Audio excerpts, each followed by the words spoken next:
அடுத்த எபிசோட்ல என்ன ஆகுதுன்னு பாக்குறதுக்கு முன்னாடி நம்ம சேனல் ஃபர்ஸ்ட் டைம் பாக்குறீங்கன்னா கண்டிப்பா சப்ஸ்கிரைப் பண்ணுங்க. விஜய் இருந்துட்டு அந்த எல்லா அப்பளக்கட்டும் வாங்கி வீட்டுக்கு வந்து ஒரு பிளேட்ல வந்து எல்லா அப்பளமும் பொரிச்சு சாப்பிட்ற மாதிரி மொட்டை மாடியில் உட்கார்ந்து இருக்காரு. காவேரி வந்து அப்படியே பால்கனில இருந்து எட்டி பார்க்கும்போது விஜய் உட்கார்ந்து அப்பளம் சாப்பிட்டுட்டு இருக்காரு.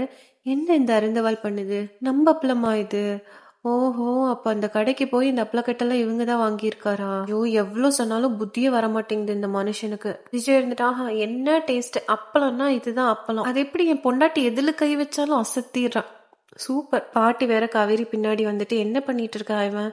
தெரியல பாட்டி, நம்ம வித்த அப்பளம் எல்லாம் இவங்க தான் வாங்கியிருக்காரு போறோம். இப்போ உட்காந்து பொரிச்சு சாப்பிட்டுட்டு இருக்காரு. ஐயோ, இந்த தம்பிக்கு இங்க மாளிகை மாதிரி வீடு வச்சிருக்கு, ஆனா இங்க வந்து கஷ்டப்படணும் தலையெழுத்து போல. காவேரி, நீ வந்து உன் அம்மா புரிஞ்சுக்கிட்ட மாதிரி உன் புருஷனையும் கொஞ்சம் புரிஞ்சுக்கோ. அம்மா இல்லாத பையன் எப்படி கஷ்டப்படுறான் பாரு, பார்க்கவே எனக்கு பரிதாபமா இருக்கு. அவகிட்ட போய் 2 வார்த்தை பேசு காவேரி. அவன் கைக்கு என்னாச்சு என்னன்னு கேளு போயிட்டு. பின்னாடில இருந்து சாரதா வந்துட்டு என்ன போய் கேளுன்னு சொல்றீங்க?